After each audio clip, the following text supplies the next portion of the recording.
Olá, sejam bem-vindos a mais um EGTalk, o podcast da engenharia, e esse é o nosso último episódio dessa primeira temporada, porque vem muito mais por aí. Ao meu lado aqui, o Thiago Alves, ele que é o diretor do INEA e vice-presidente, inspetor do CREA. Inspetor do CREA e vice-presidente do INEA. Vice-presidente do INEA. Pronto. Hoje fiz confusão, logo no último episódio. E hoje, gente, o nosso tema vai ser um tema bastante legal. A gente vai falar sobre as ações de preservação e de recuperação de um dos rios mais importantes do sudeste do Brasil, o Rio Doce. Para falar sobre esse assunto, nós convidamos o engenheiro civil, também mestre em gestão e regulação de recursos hídricos, Adriano Ferreira. Seja bem-vindo, Adriano. Prazer ter você conosco. Obrigado. Boa tarde, Thiago. Boa tarde para todos. Primeiro, agradecer o convite, né? Tá tendo a oportunidade de falar um pouquinho sobre gestão de recursos hídricos, levar um pouquinho esse assunto que é tão importante, cada vez mais tem tomado aí espaço nas mídias, né? Tem se tornado cada vez mais importante. Parabenizar o CREA, o INEA pela oportunidade de estar levando, né, esse assunto aí às outras pessoas também, à sociedade como um todo. Isso mesmo. Aproveito a oportunidade, gente, para falar que esse é o, como eu falei, o último episódio dessa primeira temporada do podcast, mas virão outras temporadas por aí. Agradecer também o Thiago, que foi através de uma iniciativa do INEA que a gente está tendo aqui essa oportunidade com o apoio do CREA, não é isso, Thiago? Exatamente. É uma iniciativa, Fernanda e Adriano, que o INEA teve de pegar um edital do CREA que financia esse tipo de ação para poder fazer valorização profissional. E a gente pensou assim, olha, vamos falar da nossa região, chamar os engenheiros da nossa região e conversar sobre engenharia para ajudar a desenvolver a nossa região em termos de engenharia. Vamos falar sobre planejamento urbano, vamos falar... Tem muito assunto ainda que a gente não conseguiu abordar, drenagem urbana, tem muita coisa que a gente ainda não conseguiu. O próprio planejamento urbano a gente também não conseguiu. Mas já fala muita coisa aqui. Foi muito legal. Teve muitos assuntos interessantes. Mas é para poder deixar o pessoal sabendo que virão outras temporadas aí com mais coisas para a gente conversar. Novos episódios no ano que vem, né? 2025 vai começar aí e a gente vai trazer novidades em breve. Sim. Mas vamos lá, Adriano. Antes da gente começar a falar sobre, né, o seu trabalho em si, fala um pouquinho, se apresenta um pouquinho pra gente, conta um pouquinho da sua trajetória profissional. Bom, como já foi falado, né, me chamo Adriano Ferreira Batista. Eu, de formação, sou engenheiro civil. Estudei pela Universidade Marília, interior de São Paulo, me formei em 2014. E assim que eu me formei, eu voltei para Minas Gerais, para Caratinga. Eu sou natural daqui. Você é de Caratinga? Sou de Caratinga. E já ingressei no mercado de trabalho trabalhando com saneamento básico, né? Não diretamente com recursos hídricos, mas direto com saneamento básico. Tive a oportunidade de elaborar mais de 78 planos municipais de saneamento básico. Já trabalhei em projetos de infraestrutura, tanto de água, de esgoto, de resíduos. Tive a oportunidade também de estudar, fazer o meu mestrado pela Universidade Federal do Itajubá, em gestão e regulação de recursos hídricos, e hoje eu atuo numa entidade delegatária que dá suporte a um comitê de bacia hidrográfica, né, fazendo justamente a gestão de recursos hídricos.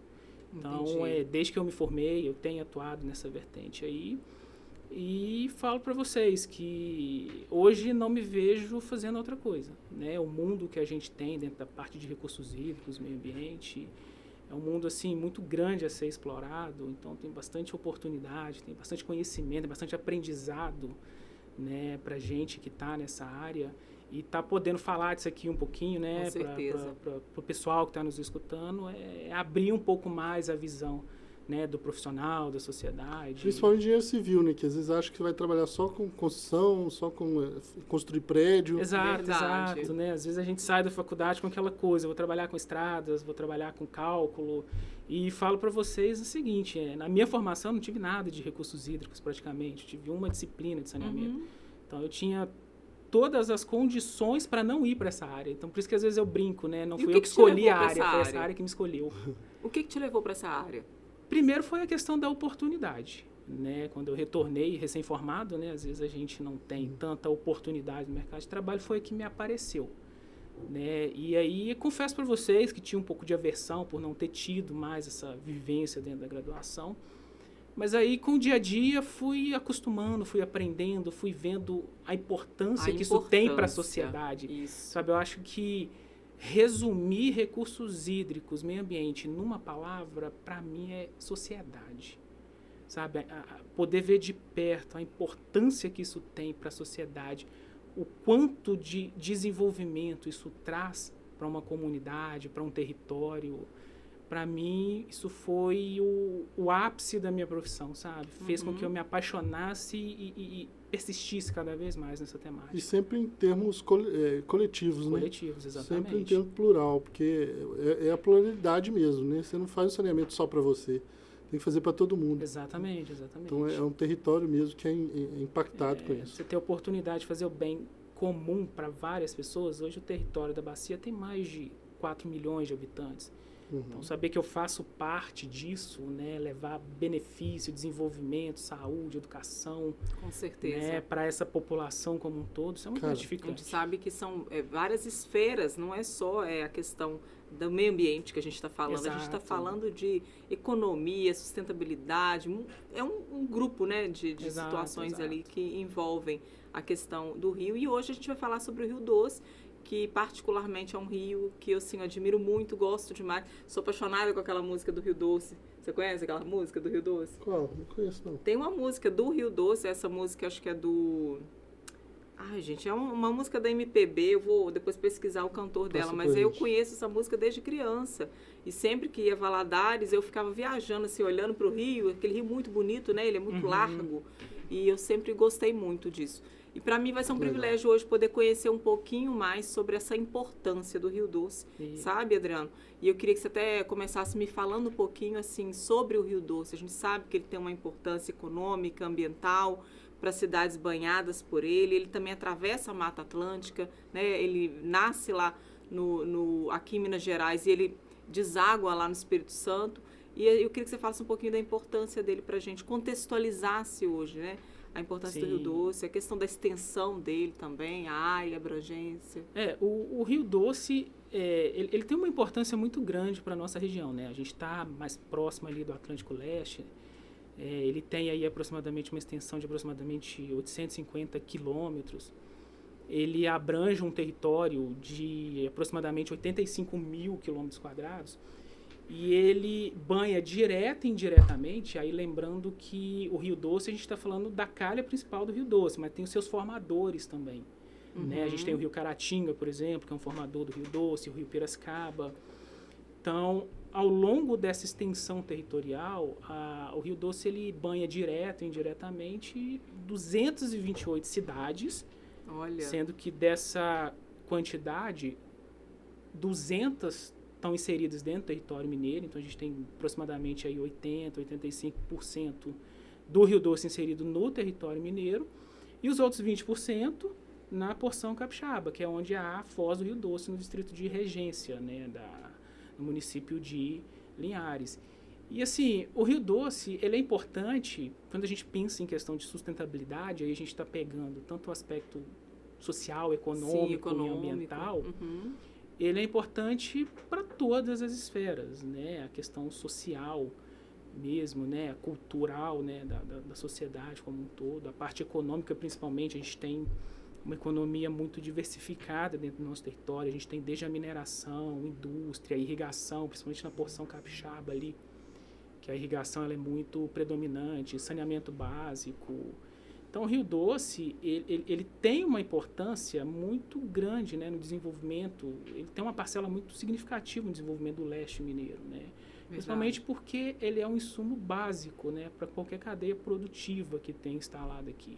Né? Se a gente for pensar em questão de água, a água ela é um insumo básico, né? A indústria não funciona sem água, a irrigação não funciona sem água. Sem contar que tem muitas comunidades que dependem dele. Exatamente. A gente tem territórios indígenas dentro do território doce, né? Por exemplo, a comunidade Krenak. Então, assim, são populações originárias do próprio território que cresceram, se desenvolveram e continuam às margens do Rio Doce. Então, ele tem uma beleza especial, assim como outras bacias hidrográficas, né? Mas o Rio Doce, ele tem sim essa característica, essa importância significativa para o leste mineiro. Entendi, Adriano. Fala um pouquinho agora como é que é essa dinâmica do seu trabalho em relação às formas de preservação e recuperação do Rio Doce. Explica para a gente como é que funciona isso. Quando a gente pensa em recursos hídricos, sabe, eu gosto muito de deixar claro um entendimento básico, sabe? Porque quando a gente fala de recursos hídricos, a gente não está falando especificamente do elemento água. A gente está falando do potencial que esse elemento tem como um recurso, né? E aí a gente tem o recurso social, o recurso econômico, o recurso ambiental. Entre 1939, né, o período Segunda Guerra Mundial ali, até 1997, a água ela era reconhecida como um recurso social e ambiental indiscutível, né? Social porque culturas, religiões, até mesmo a questão vitalícia mesmo, a gente depende da água para viver, né, para existir. O início das cidades, das civilizações foram feitos em torno dos rios, dos né? rios, do Rio Justamente por causa dessa dependência, né? E ambiental nem se fala, né? Todo o ecossistema se desenvolve em função da água. Só que aí, em 1997, quando houve a promulgação da Lei 9433, que foi instituída a Política Nacional de Recursos Hídricos, foi o primeiro passo para reconhecer a água como um bem econômico, que ela tinha um potencial econômico. E isso quebrou um pouco aquele paradigma de que a água era um elemento sem valor e infinito. Né? Aquela coisa, a água não acaba. Né? Então, isso veio para quebrar um pouco isso, né, essa questão, e reconhecer a água como um valor econômico.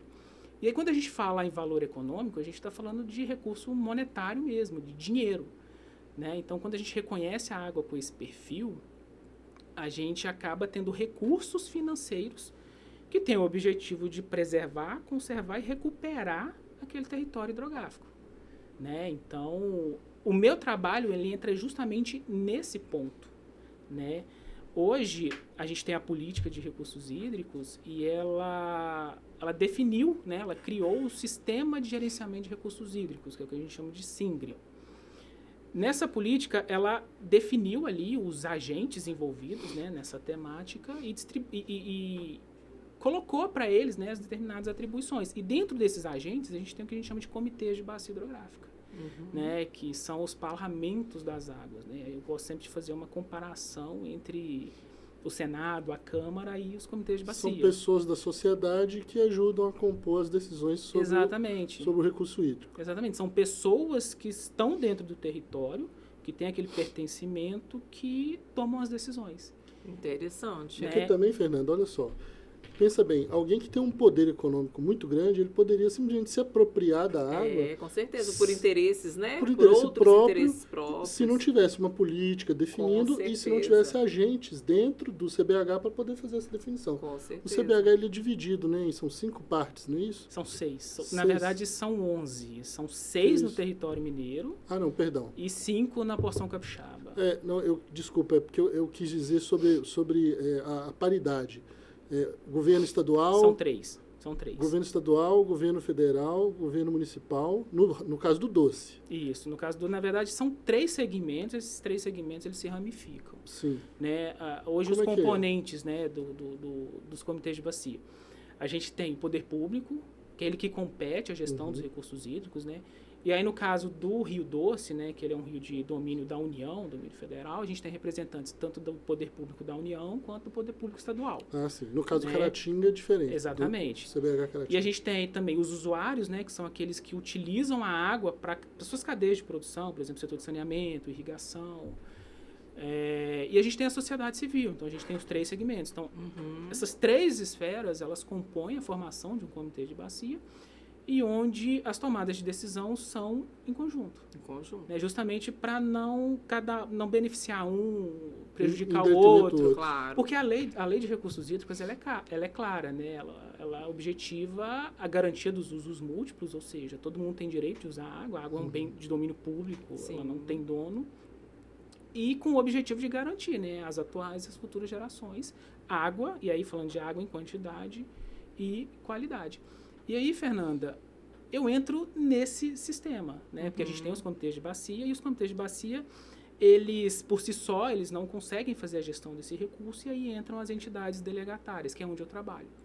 Então, a gente presta esse apoio técnico, administrativo e operacional aos comitês de bacia. Então, o recurso financeiro oriundo do uso da água, ele retorna para os comitês de bacia.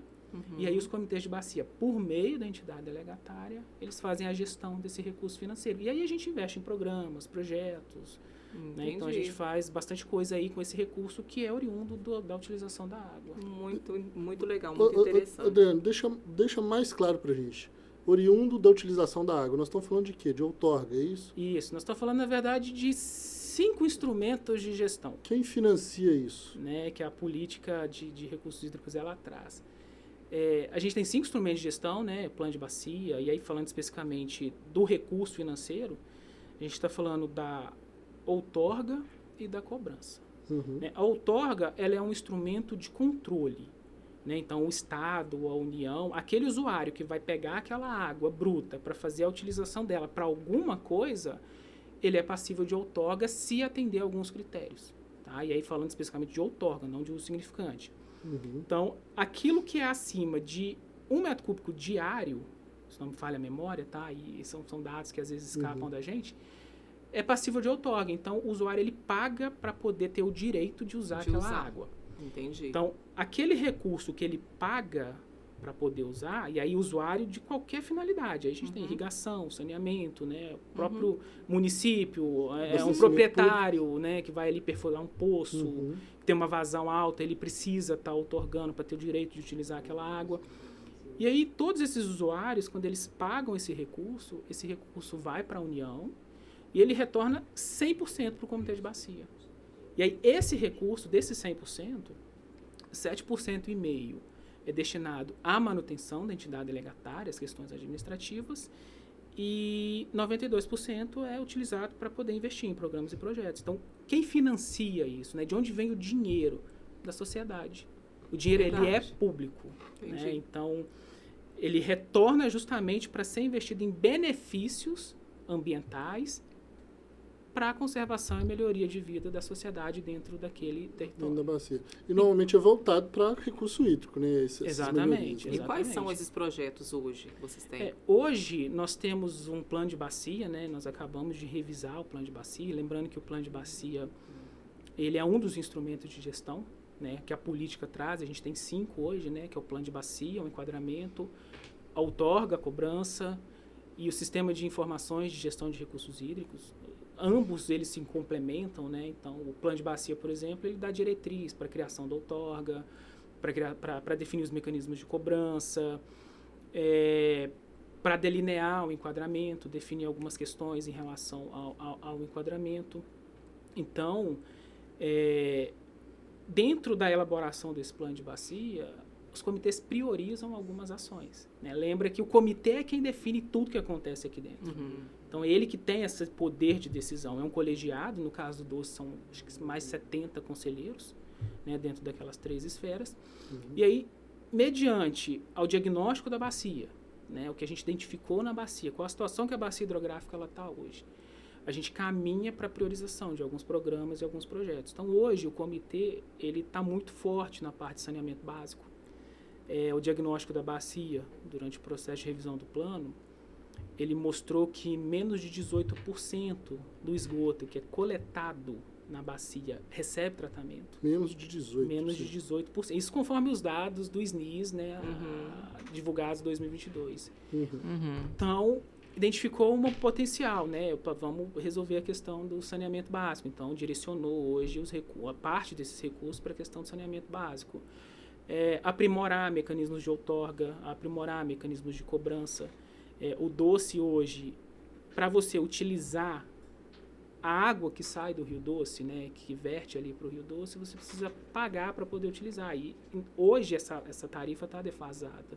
Então, ele investiu um pouco aí nessa questão de estudar mesmo esses mecanismos para melhorar, para ver se consegue aí um pouco mais de recurso também para poder investir em mais programas, mais projetos, porque a bacia hoje, ela tem problemas de diversas vertentes, né? A gente tem problema de saneamento, a questão da poluição pontual, poluição difusa, por exemplo, né? A questão da zona rural, né? Não tem tratamento, tem muito carreamento de sedimentos, produtos agrícolas também que são utilizados, vão direto para o curso d'água sem tratamento. Então, a gente tem bastante esfera aí dentro das nossas ações e, né, nós temos aí 17 programas. Hoje, né, o plano de bacia hoje, ele traz 17 programas, ele traz 24 subprogramas e ele traz 68 ações. Então, dentro dessas 68 ações, a gente está desde financiar projetos de esgotamento sanitário, aportar recursos para a construção de estações de tratamento de esgoto, estação de tratamento de água. A gente tem também ações para gerenciamento de riscos na bacia, para eventos extremos. Acabamos recentemente também a criação de um sistema de alerta de cheias, né, que a gente fez em parceria junto com a antiga CPRM, né, que hoje é o Serviço Geológico do Brasil. A gente tem aí, né, um sistema de alerta que consegue antecipar as previsões de enchente de até 15 dias. Então, já está em operação. Então, tudo isso foi feito com recurso da cobrança. Né? Então, hoje o comitê está realmente mostrando para que ele veio, qual que é a importância do comitê e mostrando resultados. Olha só, esse recurso, ele fica assim, estou imaginando, ele está lá no comitê de bacia. O comitê de bacia, ele não deve, eu não sei se é assim que funciona, ele não vai lá no município e fala assim, ó, tá aqui um projeto para você, para o município, mesmo porque o município é um agente participativo nesse processo, sem ele é impossível entregar um projeto que seja. Então, normalmente, o que acontece? Abre-se um edital, chama os municípios para poder apresentar, porque eu visito bastante município, já teve município falando assim, não tem recurso, os caras não têm projeto, não faz projeto, e fala que quando tem, não tem recurso. Na verdade, quando os caras abrem edital para a obra, dá 30 dias para entregar o projeto. Aí o prefeito acha que vai fazer o projeto com 30 dias. A gente sabe que não faz com 30 dias um projeto. É só para atualizar a planilha e mandar o projeto que já está pronto. Né? Então, vocês financiam um projeto. Mas como que esse projeto chega até o prefeito? Abre edital? Como é que funciona isso? Esse é um ponto importante que a gente tem lutado muito. Né? Primeiro, os municípios precisam entender que o recurso é deles, né? Da sociedade como um todo. A gente paga por isso. Né? Então, esse é o principal ponto. A partir do momento que o município ele tem esse pertencimento, ele sabe da existência do comitê, ele sabe da existência desse recurso, e aí nós não estamos falando de pouco recurso. Só esse ano, né, todo o processo que nós fizemos, nós vamos ter um investimento aí de aproximadamente 56 milhões de reais. Então, a gente não está falando de 20 mil, de 30 mil, nós estamos falando de milhões de reais. Então, tudo isso é do município. Então, o que normalmente a gente faz, né, para poder mostrar aí que a gente está com essa responsabilidade de fazer a execução dessas ações? Primeiro que o recurso ele não é suficiente para tudo. Né? Se a gente for pensar aí nos problemas que a bacia tem hoje, a gente não tem recurso para resolver tudo. Né? Então, a gente abre um edital de chamamento público, né? E ali nesse edital de chamamento a gente coloca as condições de participação, né? E o montante a ser financiado. E aí lembrando que financiamento não é retorno, o município não tem que devolver esse recurso. Acho que esse é o ponto importante. Fundo perdido. Exato, o recurso ele é a fundo perdido. Então a gente repassa o recurso ou investe o recurso no município, o município não tem que devolver nada. Não tem contrapartida do município? Contrapartida a gente define em algumas obras, né, de maior volume, também para trazer o município, né, trazer aquela responsabilidade, né, eu investi dinheiro, então eu vou participar. Né? Então a gente abre o edital de chamamento público, define as condições de participação, e aí essas condições elas são importantes porque o recurso ele é de natureza pública, então ele é tratado como um recurso público, né? Apesar da entidade delegatária ser uma entidade privada sem fins lucrativos, mas a gente gerencia esse recurso como um recurso público. A partir dos princípios da administração pública. E aí volta naquelas questões dos instrumentos de gestão, outorga. Então, o município paga para usar aquela água. Então, para ele receber o recurso, ele precisa estar quite com aquela adimplência com a cobrança. Então, muitas das vezes, né, a água é um recurso natural, né, essencial. Então, muitas das vezes, alguns municípios vão postergando, né, vão deixando acumular essa dívida e não paga para a utilização. E aí, na hora que vem um edital de chamamento público, quer pleitear o recurso, mas não consegue o recurso, porque justamente está devendo, está inadimplente com a cobrança. Então, é aquela coisa, eu não posso pegar um recurso que você me passou e passar para a Fernanda, sendo que a Fernanda não teve as obrigações dela, ela não quitou. Então, eu não posso pegar um dinheiro que você passou e passar para outra pessoa. Então, é aquela questão. Faz todo sentido, né? Então, certeza. por isso que os municípios eles precisam estar regulares com essa situação. E, né, como experiência própria, a gente acaba visitando, são muitos municípios. Teve município, por exemplo, que perdeu 14 milhões de reais por causa de 20 mil de dívida. Nossa. Então, na hora que você coloca na balança, né, vale você a pena. começa a perceber compensa, ali né? que os municípios precisam conhecer mais essa dinâmica de recursos hídricos, Verdade. saber que o dinheiro é deles, o dinheiro não é nosso, o dinheiro não é do Comitê de Bacia, o dinheiro é do município. Só que para isso existem, né, a princípio da administração pública, ela tem algumas questões ali que precisam ser respeitadas, entre elas é a adimplência com a cobrança. Né? Hoje, ao todo, o comitê já investiu mais de 200 milhões de reais, desde 2021 para cá. Né? Mais de 200 milhões de reais em ações de reparação, em ações de melhorias, conservação. Então, acho que é interessante a gente definir o seguinte, esse dinheiro todo de 200 milhões, isso é só de outorga, só de cobrança. Só de cobrança. Isso não tem renova no meio disso. Não tem. porque... Renova é outra coisa. Isso então, é só realmente o que é arrecadado dentro do território. Porque teve investimento também da Renova para reparar o dano causado pelo rompimento da barragem Mariana, correto? Sim. Inclusive, o rompimento da barragem de Fundão foi um marco até mesmo para o Comitê de Bacia, né? Nós tínhamos um plano de bacia em 2010, né? Então, se a gente for pegar uma linha temporal de 2010 a 2015, foi quando houve o rompimento da barragem, pouco se avançou no investimento desses recursos oriundos da cobrança, né? Das ações que estavam priorizadas ali, pouco se avançou. Então, quando veio a barragem de Fundão, rompeu, ela mudou totalmente o cenário da bacia. Ela destruiu, né? Algumas pessoas gostam de chamar de crime. Foi o maior desastre ambiental do Brasil. Outras pessoas gostam de chamar de desastre. Eu, particularmente, prefiro chamar de evento. Foi um evento, né? Não né, colocar os extremos, né? Não castigando, mas também não passando pano, né? Foi um evento, porque toda estrutura está sujeita a isso, né? Ou falha na fiscalização, aquelas coisas, a gente nem entra nesse mérito, né? Mas foi um evento que teve um impacto muito grande. E foi justamente na cabeceira do Rio Doce, então na parte inicial do Rio Doce. Então, quando rompeu, ela veio destruindo tudo para baixo. Né? A gente teve aí 39 municípios que só estão na calha, que foram impactados. Eu lembro do episódio, tinha repórter que ficava, tipo, em Ipatinga, tá passando aqui agora. Aí um dia depois estava lá em Valadares, o barro tá aqui agora, um cheiro horroroso. Isso. E depois foi no dia 25 de janeiro de 2015, eu lembro perfeitamente. E foi uma coisa, assim, muito surreal, sabe? Valadares, por exemplo, que é a maior cidade da bacia, tem mais de 200 mil habitantes. E a captação principal era o Rio Doce. Então, quando a lama passou, parou tudo. Cortou qualquer tipo de abastecimento. Então, o município basicamente dependente de doações, né? Foi. Então, e assim, era um cenário de guerra, sabe? As pessoas fazendo fila para poder pegar água. Então, foi um negócio assim. Então, foi um marco muito importante que teve alguns gatilhos, até mesmo para o Comitê de Bacia, né? Não foi só. A Renova foi uma instituição criada, né, para poder fazer gestão desse recurso. Lembrando que os responsáveis eram a Vale e a BHP, né, que eram mantenedores da Samarco. E a Fundação Renova foi criada, né, por meio de um termo de transição de ajustamento e conduta, né, o TETAC, para que as mantenedoras aportassem recursos para recuperar o que estragou. Né? Então, a Fundação Renova foi criada, e foram criados 37 programas, e aí teve bastante investimento dentro da bacia. Né? Hoje é importante frisar que a Fundação Renova ela não existe mais. Teve uma repactuação desse acordo de Mariana, então a Fundação Renova ela deixou de existir. E no meio desse bolo todo aí, né, a gente está falando de 170 bilhões de reais.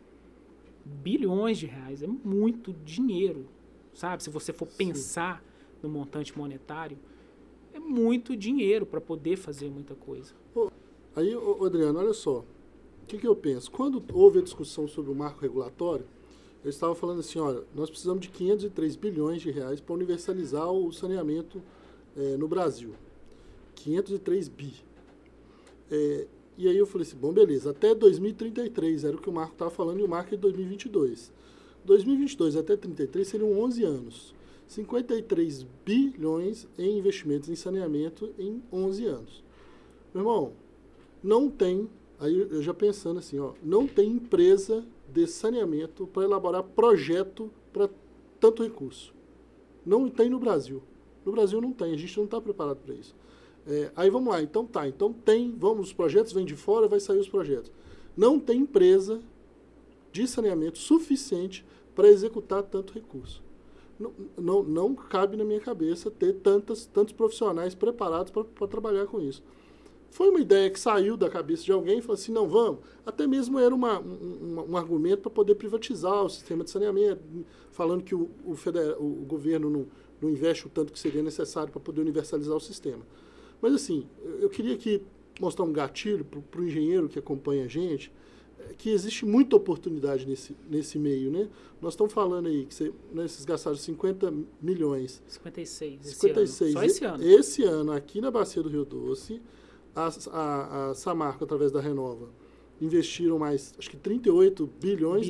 Né? Desses 170, 38 são bilhões. Bilhões, de 2015 até agora, de 2015 2024. Até agora, já investiu, e ainda vai ter ainda mais os 132 bilhões para frente até terminar o acordo que eles fizeram lá. Tem muito recurso aí e não tem empresa suficiente para fazer isso. Então está aí uma grande oportunidade para a gente poder trabalhar. Além de não ter empresa, né, a gente também está muito fragilizado por questões de profissional também. Né? Às vezes, né, nós estamos só falando só de pessoa jurídica, né? Falando também de pessoa física, sim, aquele profissional sim. que pega o projeto para poder fazer. E aí, Thiago, assim, eu vou até ser um pouco mais audacioso também, além da sua fala. Você falou de 513 bi até 2033, e aí pensando ali naquela estimativa de custo TCI, né, que uma estimativa tem até 30% para mais ou para menos, né? Então eu colocaria mais esse valor aí, sabe? Eu acho que o novo marco, ele veio para tentar resolver o problema, questão, né? E assim, saneamento básico é saúde pública. Acho que esse é o ponto mais importante, sabe? Saneamento básico é saúde pública, é desenvolvimento social. Então, o novo marco, ele veio justamente para resolver essas lacunas que a gente tem, que são históricas mesmo, né? A Bacia do Doce hoje, por exemplo, tem menos de 20% do que é gerado, né? Que é gerado, coletado, do que é coletado, menos de 20% recebe tratamento. Então, o novo marco veio para resolver essas questões, só que ele veio, na minha percepção, ele veio na forma errada, né? Ele veio com umas metas muito audaciosas, e aí esgotamento sanitário, atendimento de 90% da população urbana. Assim, é importante, né? Mas a gente tem problemas, né? Urbanos mesmo, né? O crescimento desordenado, mobilidade urbana, né? Viçosa, por exemplo, a gente vai começar agora, né? A transição para execução de uma adutora de água bruta, para poder ligar uma ETA, uma estação de tratamento de água, a outra e criar um sistema redundante, de forma que, como estiver inutilizada, a outra consegue manter o sistema como um todo. Essa adutora vai passar no meio da 120, MG 120. Então, como é que você para o fluxo ali, sabe? Para poder escavar, passar uma adutora. Então, são problemas maiores. Não é só, vamos investir 500 e tantos bilhões. Não é assim que funciona. Então, assim... Em 10 anos não resolve. A tendência, né, é esse valor aumentar, obviamente. Eu não acho que vai ficar na casa dos 513 bilhões. E a tendência, e aí, para todo mundo que está nos escutando, né, é profissionais na área de saneamento básico. Tá faltando profissional. Faltando. Isso que eu ia perguntar, como é que tá essa demanda? Faltando profissional na área de saneamento básico. Então, a gente sai da faculdade, às vezes, naquela coisa, quero mexer com cálculo estrutural, quero mexer com estradas. Eu mesmo, se fosse depender de mim, eu tinha ido para o ramo de estradas. Gostava muito na época. Então, a gente sai muito com essa mentalidade, principalmente a parte do engenheiro civil, engenheiro ambiental, engenheiro sanitarista, estão mais envolvidos nesse meio. Cara, mas quando eu falo assim, olha só, Fernando, quando eu falo de empresa, eu não estou excluindo o profissional. É porque, assim, eu trabalho, você sabe, eu trabalho nesse ramo, e assim, o que eu percebi é que a gente não faz nada sozinho. Não. Eu sou engenheiro civil também, e a gente trabalha com saneamento. Beleza, aí a parte hidráulica a gente faz, a parte estrutural a gente faz, a parte de cálculo a gente faz, beleza. Mas tem uma parte geológica, o engenheiro civil pode fazer, mas tem outros profissionais que fazem. Tem a parte de licenciamento ambiental, que outros profissionais também trabalham nela, né? Então, a gente tem parte de... Tem a parte mecânica. Tem a parte elétrica. Então, assim, quando eu falo de empresa, é porque um profissional só precisa de muitos profissionais para poder compor um grupo e fazer uns projetos maiores. Aí, realmente, um profissional só não consegue trabalhar no público. Ele consegue, sim, na prefeitura, ajudar na fiscalização desses trabalhos, porque não basta só a empresa para elaborar. Tem que ter outra empresa para fiscalizar, para ver se está elaborando direitinho, se está cumprindo norma, né? Então, tem todo um ciclo envolvido, um ciclo econômico envolvido nisso. É legal vocês falarem disso, porque nós estamos falando aqui também para engenheiros, né? Esse podcast vai ser ouvido por engenheiros e a gente tem a tendência, às vezes, de sair de uma faculdade e entrar no mercado de trabalho dentro daquilo que a gente gosta, igual você falou. Só que uma coisa importante é verificar a demanda de trabalho na sua área, porque às vezes tem aí áreas que estão demandando profissionais e que são grandes oportunidades, são oportunidades promissoras, inclusive. Isso. Então fica aí essa boa oportunidade para a gente conhecer um pouquinho também desse mercado da área de recursos hídricos, né? Mercado da engenharia, que também é pouco falado, pouco explorado. E um potencial muito grande, né? Isso. Agora, para um novo marco legal, tá aí. Teve a questão do rompimento da barragem de Fundão, que vai ter muito investimento também no nosso território. Então, é um mercado promissor de agora para frente. Né? Então, assim, vamos ter também muitas coisas, né? Lembrando que não só o Comitê de Bacia, não só a antiga Fundação Renova, né? A gente tem outras entidades envolvidas também. Adriano, então assim, tem duas coisas. Primeiro, eu vejo prefeito falando que não tem recurso, não sabe onde tem recurso, ainda quer buscar recurso na FUNASA, que era o que a turma gostava de fazer. E um movimento contrário desse movimento que a gente está vendo são as faculdades fechando engenharia, fechando curso de engenharia. A gente teve em Viçosa, tive em Viçosa recente numa plenária do CREA lá, o reitor falando que não consegue fechar a turma toda. Tem 50 vagas lá, não aparece 50 alunos para se inscrever na Universidade Federal de Viçosa, que é uma das melhores do Brasil. Exato. E aí, como é que a gente faz, sabe? Esse aqui é um apelo, né? Estou falando aqui, nós estamos falando para leigos, profissionais, para todo mundo, mas... É legal levantar essa questão. Quem tiver um filho aí falando assim, não sei se eu faço engenharia, tá cheio de engenheiro dirigindo Uber. Eu falei, meu irmão, tá cheio de oportunidade aí. Exato. Assim, o problema eu coloco um pouco de responsabilidade no mercado de trabalho também, sabe? Às vezes você vê vagas de emprego aí pedindo experiência, né? Experiência mínima de 3 anos. Aí o cara acabou de formar, não tem experiência. Fica complicado. Sabe? Às vezes chegar assim e falar, irmão, eu não tenho experiência, mas eu quero trabalhar. E aí vamos fazer um teste? Sabe? Ter aquela coragem mesmo de chegar, peitar. Aquela insegurança, né? Quando tu sai da faculdade é normal a gente se sentir inseguro, mas é aquele ditado, né? Ninguém vai andar pra gente, é a gente que tem que dar o primeiro passo. E concordo em gênero, número e grau, o mercado tá inflado, nada contra, tá, gente? Assim, as universidades EAD, eu acho que elas têm uma proposta muito boa, elas têm um mérito muito bom, mas na minha percepção, ela está sendo executada da forma errada, sabe? Por exemplo, engenharia é um curso que não poderia ser EAD. Tem disciplinas, por exemplo, resistência de materiais, estudo de concreto. Como é que você aprende na frente do computador se você não está lá no laboratório? Não é para todo curso. O EAD ele não é para todo curso. Exato. Então, assim, isso acaba inflando um pouco o mercado, isso acaba dificultando um pouco e até, vou usar um termo feio aqui, tá, gente, mas... Fica à vontade, aqui é um bate-papo. Até prostituindo mesmo o mercado, sabe? Aí você pegou pesado demais. Sabe aquele negócio de... sabe aquele negócio de leilão inverso, né? Não é quem dá mais, é quem dá menos, sabe? Às vezes você chega para ofertar um projeto e custa ali 10 mil, o cara chega e oferece por 2, então, porque tá precisando trabalhar. Os primeiros degraus, eles são mais difíceis de escalar. Esse é um problema e o recém-formado, ele precisa compreender isso. Exato. Que ele vai chegar no mercado, o mercado está aquecido, mas ele não vai chegar pegando mínimo profissional, não vai. Ele vai ter que... Agora, essa desvalorização em termos de salário, então a gente vê, a prefeitura abre concurso, o CREA tem até brigado com isso, abre concurso com salários para engenheiro muito baixo. Isso é prejudicial para todo mundo. Tem cidades aqui da região que tem um salário de engenheiro R$ 1.600, perdão, R$ 2.600 para 40 horas. R$ 2.600. Poxa, e assim, passa alguém? Passa, vai passar. Talvez um cara bom. Mas ele fica? Não fica. Não fica, cara. Não fica. Não fica, ele fica só até passar no próximo. Mas deixa eu te perguntar uma coisa, eles não têm que seguir a regulamentação do piso do profissional, as prefeituras? Administração direta, não.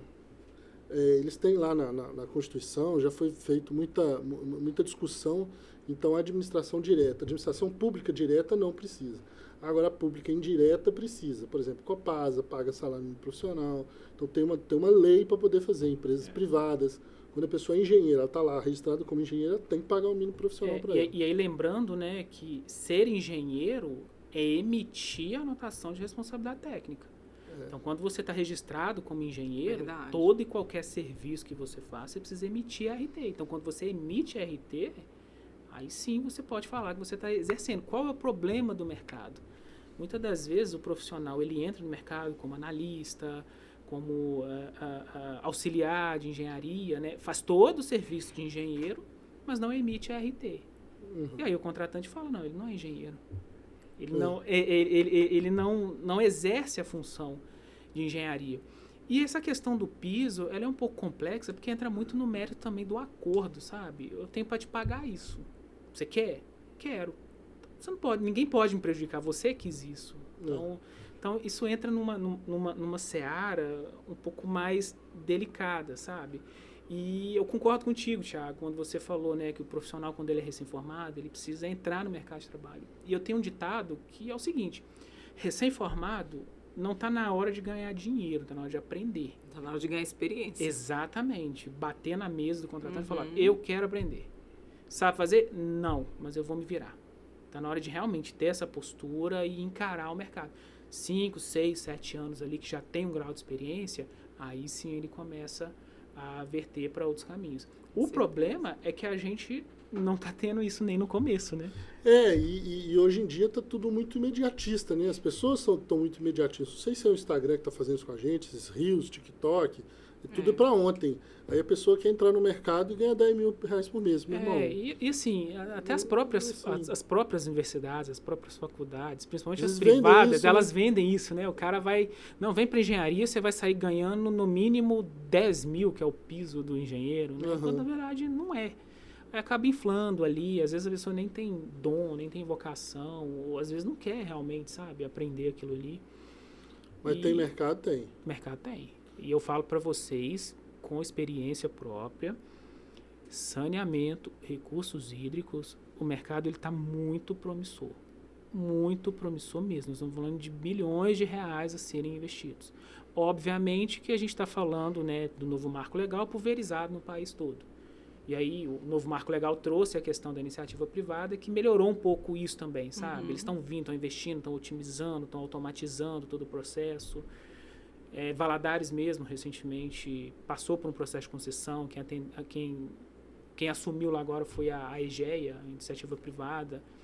Então, os caras estão andando com um geofone na rua para tentar detectar rede, para poder fazer um cadastro, criar ali um gêmeo digital. Os caras têm um projeto chamado Infrainteligente, que os caras, desde a concepção até a operação e manutenção, os caras usam BIM. Sabe? Os caras criam um gêmeo digital ali, que os caras reproduzem todo o sistema de água, esgoto dentro do computador e ali começa a reprogramar as manutenções, as operações. Então isso garante que você tenha menos intervenções imediatas ali para resolver um problema, que é onde vai embora o dinheiro, para você conseguir ter um sistema funcional. E lembrando que funcional não é só que funciona bem, que dê aquele retorno financeiro também. Então, assim, o mercado está muito bom, está muito quente. Você tocou num assunto aí que é bem importante, né? E nós não estamos falando de dinheiro longe, estamos falando de dinheiro aqui. Eu lembro que quando eu montei a empresa para trabalhar com saneamento, a gente começou a falar assim, bom, quando você fala em saneamento, Fernando, quem que você pensa que está com déficit de saneamento? Normalmente a pessoa imagina o Nordeste, imagina lugares mais... que lá que está precisando. Aí eu busquei licitação naquela região, comecei a procurar, cheguei aí na Bahia algumas vezes e tal, mas quando aconteceu, né, do rompimento da barragem e as coisas começaram a acontecer aqui, eu não saí mais daqui. Eu não saí, está tudo acontecendo aqui do lado. É Valadares, é de Valadares para cá, de Goiânia para cá, de Itabira para cá e de Mariana para cá. Isso tá tudo pertinho da gente, entendeu? Não preciso pegar avião para poder olhar serviço. Tá tudo acontecendo aqui. E muitas empresas de fora vindo para cá para poder atender. Belo Horizonte, a gente já viu. Tem empresa do Piauí concorrendo aqui. São Paulo. Tem muita empresa vindo para cá. E está vindo porque justamente a gente está com déficit profissional, né? De capacitação técnica. Então, a gente está entregando as nossas oportunidades para forasteiros. Quem está vindo de fora é que está pegando os nossos serviços. Quando a gente tem a faca e o queijo, como diz o bom mineiro, né? A gente tem a faca e o queijo na mão, a gente só não está cortando e juntando os dois. mas oportunidade a gente tem. E, assim, problema tem muito, né? A minha própria dissertação de mestrado mesmo, eu criei um índice multidimensional de saneamento básico. A ideia desse índice é mensurar o quanto o município está próximo da universalização do saneamento. E ele é um índice que varia de 0 a 1, né? Os professores lá de Brasília, né? Na época que a gente foi no congresso lá, eles até apelidaram o meu trabalho de IDH do saneamento. Legal. IDH do saneamento. Então, ele varia de 0 a 1, quanto mais próximo de 1, mais próximo da universalização. E os nossos 211 municípios estão muito longe. Estão muito longe da universalização do saneamento. Tem pelo menos um? A gente tem 2 municípios classificados como excelente, que é o município de Aimorés e o município de... Gente, subindo ali para... Passou Raul Soares ali, Rio Casca. E aí, lembrando que saneamento são 4 eixos, né? Água, esgoto, resíduo e drenagem. Não estamos falando só de esgoto, estamos falando dos 4. Então, esses 2 apenas... Mas eles estão com a nota 1? Não. Eles estão com 0,80 e alguma coisa. Então não está tá mais próximo. Está mais próximo de alcançar a universalização. Mas não alcançou ainda não. Mais de 60% da bacia está classificado com índice como muito ruim. Nossa. E esses dados foram obtidos no SNIS? De diversas fontes. Além do SNIS, a gente tem os planos de bacia, a gente tem os planos municipais de saneamento básico. Então, eu fiz meio que um papel de barata de arquivo, sabe? Fui buscando ali as legislações, né, as informações, os dados, compilei tudo isso e cheguei nesse índice. Todos os 211? Mais de 60% classificado como muito ruim, ou seja, o índice está abaixo de 0,5. Trabalheiro, É, hein? o desafio é grande. É grande. O desafio é grande. Queria que você falasse para mim, agora assim, qual seria o plano de ação para superar esses desafios? O plano de ação nós já temos, que é o plano de bacia. Acho que o ponto importante da existência do comitê, da existência da política de recursos hídricos, é ter um plano de bacia. O plano de bacia, ele é um instrumento norteador. Então, ele identifica as fragilidades da bacia, propõe cenários. Dentro desses cenários, ele define qual é o mais ideal para aquela bacia, e aí os cenários consideram questões sociais, econômicas, ambientais. Então, define ali aquele cenário, e com aquele cenário ele define o plano de ação. E aí o plano de ação, no nosso caso, né, ele tem 68 ações que a gente precisa implementar até 2042. E aí tem ações desde o saneamento, nós temos a atuação também na zona rural por meio do Rio Vivo, né? Hoje a gente tem aí mais de 4.000 nascentes cercadas com recursos públicos. Saneamento rural, a gente está levando saneamento rural para proprietários rurais também, para poder tratar seus efluentes antes de devolver por corpo receptor. A gente tem programas, né, de monitoramento hidrossedimentológico, né, tanto a parte hidrogeológica do processo quanto carreamento de sedimentos. Então, o plano de ação a gente já tem. Né? Qual que é o maior desafio hoje? Né? Primeiro, mobilização social. Acho que esse é o mais importante, sabe? A sociedade precisa entender que ela faz parte disso aqui. Ela tem direitos. E se ela tem direitos, ela pode cobrar. Acho que eu não gosto muito de usar o termo educação ambiental, sabe? Eu acho esse termo muito pejorativo. Então, por exemplo, se chegar para uma criança de 4 anos de idade e falar, pode jogar lixo no rio? Ela vai falar que não pode, porque polui. Então, não é falta de educação ambiental. Talvez práticas e mobilização social. Então, o primeiro ponto é a sociedade entender. Pô, eu vivo aqui, minha saúde depende disso, a minha futura geração depende disso. Então, ter aquele pertencimento do território. Verdade. Acho que esse é o primeiro ponto. Segundo ponto, pactuação com os diversos agentes.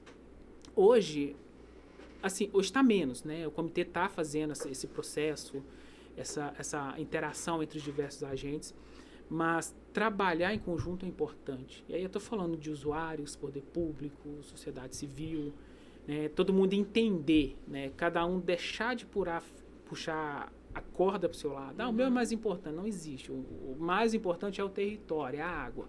Se a água está boa, se tem água, está todo mundo bem. Então, entender isso, fazer essa pactuação também é importante. E aí tem outros desafios pequenos, né? Que aí a gente, profissional da engenharia, a gente vai quebrando, né? O problema é mobilidade urbana. Peraí, vamos fazer um estudo de tráfego aqui para ver o que a gente consegue fazer para a gente implementar essa ação. São os pormenores que São os pormenores. Implantação de cada projeto vai ter, Sim. não tem jeito. Exatamente. Me fala agora, Adriano, como é que está a questão do nível do rio, com essas condições climáticas hoje que a gente está vivendo tão instáveis, né? Tem hora que chove demais, tem hora que fica seco demais. Como é que está aí a questão do Rio Doce hoje? Essa questão do nível dele está controlado? O Rio Doce, a gente tem uma vantagem muito grande, porque ele é um rio extenso, né? Ele tem uma calha muito larga também, mas ele está estável no momento, tá? E aí é importante a gente falar que as mudanças climáticas elas estão interferindo, né? O que está acontecendo hoje? Antes a gente tinha períodos bem definidos, né? Período seco e período úmido. Período seco, período do inverno ali, né? Hoje já está tudo misturado. Está tudo. Então, o que está acontecendo? Essa distribuição espacial e temporal dessa chuva, que é o que recarrega o Rio Doce, tá difícil de se prever. Então, fica um tempo muito grande sem chuva e quando vem aquela pancada muito forte, aí o Rio Doce ele enche de nível de uma vez e aquela água vai embora em questão de dias. Né? Então, assim, está muito cíclico essa questão dos eventos extremos justamente por causa dessas condições climáticas. Então, hoje, né, o Rio Doce está com nível estável, né, ele não baixou, não subiu, está com nível estável. Mas aí quando a gente pensa em longo prazo, né, a gente não consegue prever. Justamente porque a gente tem essa incerteza climática, sabe? Mas existe, assim, alguma forma, existe alguma forma mesmo de tentar contornar essa situação? Vamos dizer assim, né? Quando chove muito, tentar, talvez, segurar essa água durante um período mais longo, ou às vezes também nessa questão por causa da seca que a gente está vendo aí, que ela tem sido frequente também. Sim. Períodos secos têm sido frequentes. Sim, sim. E eu já estou falando que eu já passei ali naquela ponte ali, quando chega em Valadares, do rio está muito baixo. Isso é preocupante. Sim, sim. Inclusive, a gente tem várias ações, né, tentando reverter isso aí, né? Então, a gente tem, por exemplo, aquelas ações que são mais imediatistas, né? Por exemplo, o Programa de Segurança Hídrica. A gente acabou de fazer projetos, né, para 11 municípios dentro da calha, de forma a minimizar um pouco essa dependência em períodos de estiagem menor, sabe? Então, quando baixar o nível do rio ali, porque é uma coisa natural, né? Vai acontecer mesmo. Aquele período seco, a vazão vai diminuir. Então, para não sobrecarregar aquele rio, para não depender única e exclusivamente dele, né? Esses 11 municípios, eles ganharam projetos de segurança hídrica, vão executar essas obras para ter ali um manancial alternativo, né? Para quando chegar esse período de seca. E investir muito, sabe? Eu acho que preservar as áreas de recarga hídrica, principalmente na parte rural, na parte mais alta, né? Garantir ali uma infiltração de água maior para poder aumentar o lençol freático e o lençol freático manter constante a vazão daquele rio. Hoje a gente tem o programa Rio Vivo, né, que está protegendo essas nascentes, está cercando essas nascentes. Isso também é muito bom. Na parte rural, a gente está executando as caixas secas, barraginhas, porque para quando chove, para que a água não escoar de uma vez, ela para ali nessas caixas secas, infiltra. Então, são ações que a gente está procurando Vocês executar. já costumam fazer mesmo para poder tentar segurar, né, Exatamente. situações críticas. Quando que teve a última situação mais crítica, tanto em termos de cheia quanto de baixa? Fernanda, questão de cheia, nós tivemos uma enchente em Valadares, não na proporção da de 2017 ou 2007, não me recordo. Teve uma muito forte lá. Mas nós tivemos, né, uns 2, 3 anos, uma enchente em Valadares, né? Não teve um impacto muito grande, mas foi uma enchente.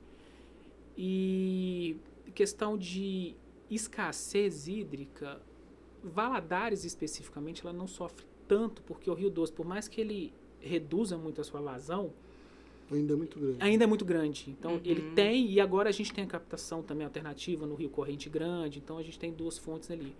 Mas tiveram municípios aí dentro da bacia que declararam situação de escassez hídrica. Guanhães, por exemplo, decretou 3 vezes situação de escassez hídrica. Naquela época da estiagem de 2013, 2014, tivemos uma estiagem grande e Caratinga teve que fazer o rodízio para poder conseguir abastecer todo mundo.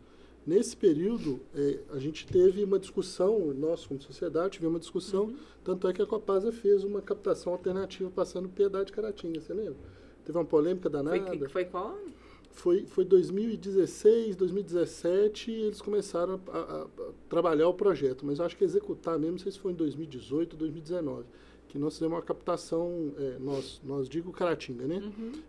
Para atender a população de Caratinga, tem uma captação no Rio Preto. Verdade, estou me lembrando. Não é? E tem outra aqui no Rio. Então, é basicamente isso que os projetos de segurança hídrica buscam. Eles buscam a redundância, né? Então, tá lá, se precisar, se eu ficar sem água aqui, eu aciono lá e a gente não corre esse risco de ter... Verdade, eu fiz até matéria sobre isso, eu lembro. Eu fui lá naquela né, barragem que chama? É uma nascente? Então, a captação lá em cima. Isso. É a captação naquela ponte. Então, isso. Exatamente. E aí, lembrando que perante a Lei 9433, abastecimento público é uso prioritário. Então, em situação de escassez hídrica, o poder público ele pode revogar as outorgas. Então, não tem indústria, não tem mineração, não tem nada. Então, em situação de escassez hídrica, a prioridade é o abastecimento público e a dessedentação animal. Pronto. Verdade. São esses dois. Então, quando chega nesse ponto, né, vira realmente ali uma mesa de debate, né? Cada um querendo defender o seu lado. Interesse, verdade. Eu queria aproveitar esse momento para a gente deixar para Caratinga um alerta. Nós estamos falando de barraginha, nós estamos falando de construção de cercamento de nascentes. Isso tudo é para a gente poder pegar a água e jogar ela no solo, para quando ela cair, ela infiltrar ao invés de correr direto para o rio. Isso faz com que o pico de vazão seja menor, e que o fosso da estiagem seja menor também. Então, a gente mantém uma certa estabilidade. Por quê? Não adianta, Caratinga tomou uma opção para poder resolver o problema da enchente, de ter um senhorzinho, com todo carinho e respeito, tem pelo senhorzinho, medindo uma régua lá em Santa Rita todo dia. Ele mede a régua e fala assim, essa régua está em tanto, essa régua está em tanto, essa régua está em tanto. O que ele vai conseguir fazer por nós vai ser 40 minutos de antecedência para dizer o seguinte, olha, corre aí que a enchente vai chegar. É o que ele vai conseguir fazer por nós. Então, a gente não está trabalhando o outro passo. Esse passo é importante. O problema em si, a gente não está trabalhando, exatamente. Esse passo é importante, mas o outro a gente não está. É trabalhar nesses municípios de montante, na área rural, para fazer barraginha. Deve estar cheio de produtor de café querendo fazer barraginha. Fomenta isso, faz com que as barraginhas funcionem, ajuda a dar manutenção, dá curso de como é que faz a manutenção, mas isso tem que ser uma coisa em conjunto. Caratinga, com Ubaporanga está jusante da gente, mas tem total interesse, porque quando chega na gente, Ubaporanga também sofre. E conversar isso com Santa Rita e Santa Bárbara. Incentiva também, né, até o próprio produtor, paga aquele produtor por meio do pagamento de serviços ambientais, o PSA, para ele conservar aquela intervenção. Né? Quando a gente pensa assim, num pico de chuva, ela cai na cabeceira e até ela chegar na calha principal, ela tem um caminho muito grande.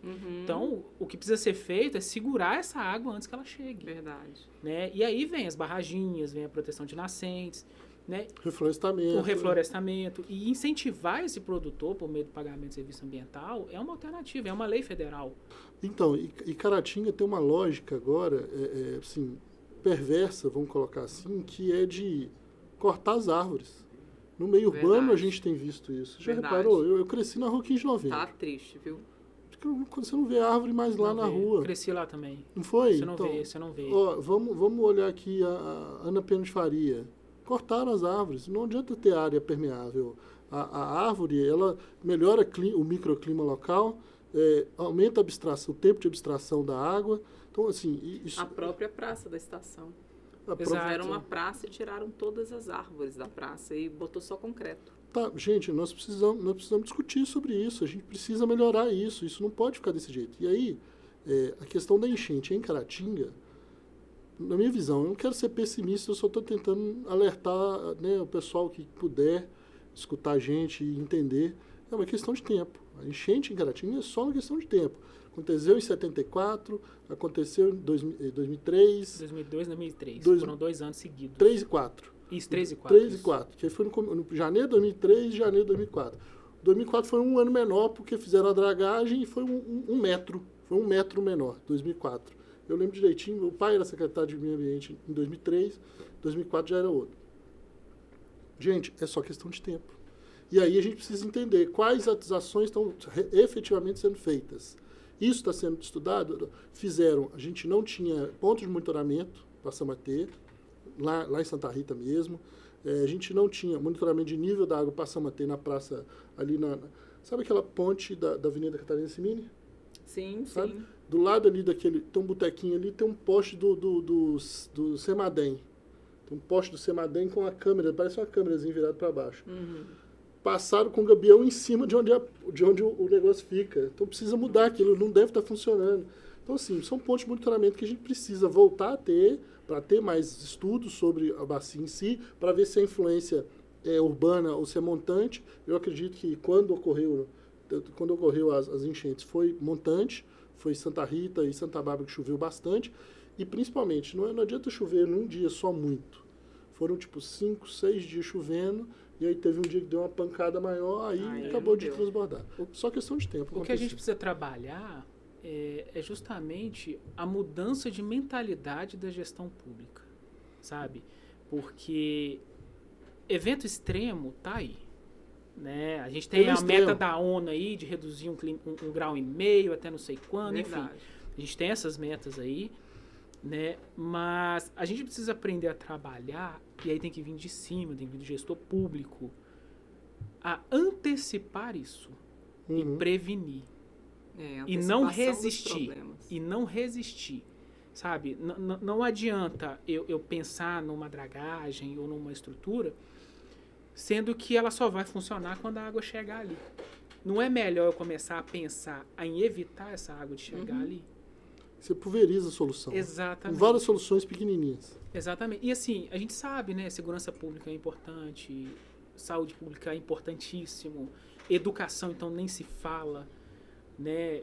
Então, assim, a gente sabe que tem essas dimensões dentro do município que são importantes, mas a gente não pode esquecer recurso hídrico e saneamento básico. Mas isso é um trabalho que o INEA está tentando fazer aqui. Política é um jogo de tensão. Exatamente. Então a gente tem, né, a polícia que ajuda a tensionar a questão de saúde, de segurança pública, a gente tem os professores que ajudam a tensionar a questão da educação, tem o pessoal da área de saúde que ajuda a tensionar. Nós estamos tentando, como engenheiros, né, aglutinar para a gente tensionar também as soluções. O Júlio veio candidato a prefeito, o Júlio Ribeiro. Eu achei, muito legal. Eu agradeci ele. Falei, cara, é ótimo que você vai trazer para cá as soluções que a gente precisa ter. Independente dele ser eleito ou não. Quando você começa a dialogar isso vira o jogo. Isso é muito bom. Inclusive, o saneamento, eu lembro direitinho. Em 2018, teve uma eleição presidencial que discutiu muito sobre saneamento. Em 2022, nós tivemos um marco regulatório e hoje nós estamos vendo o resultado disso, entendeu? Então, assim, a discussão faz com que as coisas funcionem. E Caratinga está num cenário interessante, né? Trocou de prefeito agora. É um prefeito que vai vir, que tem uma vertente muito forte na área da saúde, então a tendência é ele priorizar a saúde. Né? Então é trabalhar nessa temática para que não é só saúde a questão, sabe? Quando você investe, né? Tem até um estudo antigo, né, Thiago? Que a cada a cada R$1 investido em saneamento, você economiza 4 na saúde. Verdade. Só que não é imediato, é a longo prazo, então precisa... Não faz todo sentido. O gestor precisa entender isso. Verdade. Né? Ele precisa entender. Ele precisa mostrar. Gestor vive de voto. Não vão ser hipócrita. O cara quer ganhar voto. Aí ele enterra tubo, ninguém vê. Daqui a um ano todo mundo esquece. Então ele precisa me informar que isso está sendo feito, mostrar que isso acontece, a sociedade precisa entender. E aí as coisas funcionam. Exato. Legal. Muito bom. Gostou do papo? Demais, gostei muito. Falei que você ia gostar, deixou o Adriano pro final. Falei assim, Fernandinha vai adorar também. Gostei porque é um assunto que realmente eu desconhecia. Né? Eu falo assim, ao longo de 20 anos de jornalismo, eu tive poucas conversas como essa na área da engenharia, na parte de recursos hídricos, realmente. Que bom que vocês gostaram. O objetivo é sempre esse, sabe? É disseminar conhecimento, levar para que as pessoas... E aí não estou falando só engenharia, né? Estou falando para a sociedade, entender a importância. Isso, mas está falando de soluções para a sociedade, Exatamente. Né? Entender... Através da engenharia. Entender, né? Que isso é importante, discutir isso é importante. Às vezes, né, tem ali uma plenária, algum evento do comitê de bacia, a sociedade participar, sabe? Está convidada, né? Convidada, é público, sabe? A nossa atuação, ela é justamente essa, ela é pública. Então, fico feliz, né, de ter conversado aqui um pouco com vocês, ter aberto aí a cabeça um pouco, né, a visão dos nossos engenheiros, né, que tem mercado, é importante especializar nessa área. A gente precisa de gente realmente para vir para a linha de frente, para brigar realmente. Não, vamos investir em esgoto, vamos investir em água, vamos investir em resíduo, né, vamos resolver o problema da drenagem. E a gente precisa das pessoas por trás da sociedade para nos incentivar. Não, ele está certo. Compreendendo isso. Compreendendo, não, ele está certo. Peraí, meu filho está com problema de xistose. Por quê? Porque a água tem esgoto na água. Opa, peraí, então se pode ajudar aqui, deixa eu ajudar lá, sabe? A pessoa entender que isso é uma cadeia, sabe? Isso é um processo e ninguém faz nada sozinho, né? Não adianta o Thiago para a linha de frente, não adianta o comitê de bacia brigar. Inclusive, só aproveitando, né, para poder finalizar, a gente está com uma proposta aí que a gente vai fazer uma visita aos municípios, né? O comitê de bacia vai bater na porta dos prefeitos, vai apresentar o enquadramento que foi feito, o enquadramento está 100% vinculado ao saneamento básico. Falou, vocês têm essa responsabilidade aqui e nós estamos aqui para poder ajudar vocês. Muitas das vezes a pessoa não conhece, o meu papel mesmo, um deles é dar suporte às prefeituras. Adriano, como é que eu faço inscrição nesse edital? Peraí, vem cá, vamos fazer junto. É dar esse suporte para que isso não fique no esquecimento. Então a gente tem essa ação agora, a gente vai executar, visitar as prefeituras, mostrar o enquadramento. Nossa, excelente, Adriana, excelente. E tentar formar porque às vezes o negócio não vai por falta de conhecimento. Às vezes falta de conhecimento, vamos dizer que o gestor ele não é obrigado a saber de tudo, sim, mas às vezes ele está com as pessoas erradas, às vezes junta ali uma equipe que não traz essas informações que trazem realmente a solução. Exato. E às vezes o prefeito, eu já vi isso, que eu já participei de comitê de bacia. O prefeito fala assim, você tem que mandar um representante do município tal. Aí o prefeito fala assim, manda fulano de tal. Na cabeça do prefeito, ele está pensando assim, alguém que não vai fazer falta para ele lá, alguém que não merece... ele pensa assim, eu não vou mandar alguém que merece ficar perdendo um dia de trabalho para ficar lá fazendo reuniãozinha à toa. Ele não dá valor para aquilo que está acontecendo. Aí o cara que vai lá no comitê, sabe o que está acontecendo, volta pro prefeito e fala assim, tem um recurso assim, assim, assado. O prefeito não dá importância. Não dá importância. Eu acho que é muito legal essa iniciativa de vocês irem até as prefeituras. E assim, o legal é que a gente sabe, né? Política pública tem tomado um rumo complicado, interesses, enfim, não vamos entrar nesse mérito. A gente sabe que o município é uma caixinha de Pandora. Quanto mais você abre, mais problema aparece. Então, o gestor público, ele fica preocupado com os problemas. E a maioria das vezes, o dia a dia dele é apagando incêndio. Né? Não tem como a gente fingir que isso não está acontecendo. Sim, sim. Mas tem gente que pode pensar isso para ele, sabe? Tem bastante profissional da área que pode ajudar a resolver esse problema, sabe? Então, é só abrir mesmo a visão um pouco. Consegue fazer, né? Eu falo até para os engenheiros recém-formados, assim, cara, vai lá participar das reuniões do comitê, você vai ver um leque de oportunidades que tem na própria reunião do comitê, vai ver prefeitura, ou tem recém-formado que é de município pequeno, vai no prefeito, fala assim, prefeito, aqui tem recurso assim, esse assado, tem interesse e tal, e tem negócio para fazer. Exatamente, e um mercado promissor, por exemplo, nos nossos editais, né, os municípios precisam estar regulares, né? Ele precisa estar com a adimplência do outorga, as certidões precisam estar em dia, regularidades fiscais, tributárias. E muitas das vezes o município descobre o nosso edital, vai poder se inscrever e não consegue porque está inadimplente. Pode dar uma consultoria para os municípios, sabe? Falou, peraí, tem essa possibilidade aqui, eu consigo te ajudar. E aí começa a formar ali uma parceria, alguma coisa, e começa a entrar no mercado. Então, tem meios, sabe? Tem meios. O que a gente precisa fazer é incentivar os nossos profissionais, acho que isso é o mais importante. Né? O mundo aqui fora é muito maior do que a graduação. Acho que esse é o ponto mais importante. E trabalhar nos nossos gestores públicos. Né? A gente não consegue sair dessa parceria com eles, sabe? Saneamento e gestão pública não andam separados, tem que ser juntos, né? E trazendo todo mundo aí para o mesmo pensamento, para a mesma lógica, a tendência é sucesso. Fácil não vai ser. Não.